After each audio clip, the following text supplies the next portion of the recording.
რამდენია მერაბ დვალიშვილის მოგებათა სერია? 5 კითხვას დავსვავს, ვინც ყველაზე მეტ სწორ პასუხს გასცემს, მოიგებს სეტანტას 3 თვიან გამოწერას. გონი ყველას გიწერიათ, ხო შეგვიძლია შემოატრიალოთ, ვაჩვენოთ რა არის თქვენი პასუხები? 11, 10, 10 და 7. მერაბის მოგებათა სერია არის 12. ყველაზე ახლოს შენ ხარ, ამიტომ ერთი ქულა შენ გეწერება. მეორე შეკითხვა. რამდენი ჩემპიონი ყავს მერაბს დამარცხებული? ადამიანი, ვისაც კამარი ჰქონია. ითვლიან, გვარები გაიხსენეთ, ვინ ათრია, ვინ დალეწა. მზადხართ ყველანი. შემოატრიალოთ მაშინ პასუხები. 3, 3, 4, 3. სწორი პასუხი არის და თან არის ერთი მხოლოდ. ეგ არის 4 ჩემპიონი. შემდეგი, რომელ მებრძოლთან დაიცვა მერაბმა კამარი? აბა, გაიხსენეთ. შემოატრიალეთ პასუხები, ვნახოთ. უმარ ნურმაგომედოვი, უმარი, ომალი და რუსია.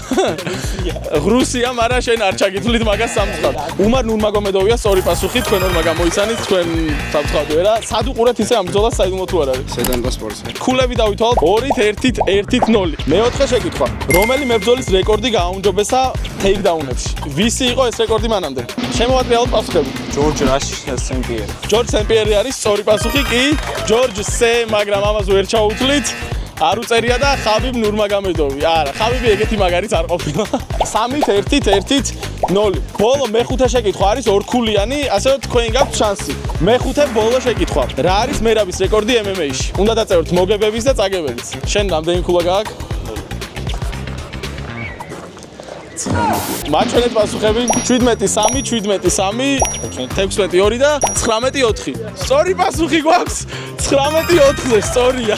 მაგრამ საბოლოო შედეგები არის 3-1-1-2 და გაიმარჯვა გიორგი. გილოცავ გიორგი, შენ შეძელი და დაამარცხე ეს სამი ახალგაზრდა და მოიგე სეტანტას 3 თვიანი გამოწერა. შეგიძლია უყურო რაიონის მერაბის და ომალის ბრძოლას სეტანტას სპორტს.com-ზე. მადლობა დიდი.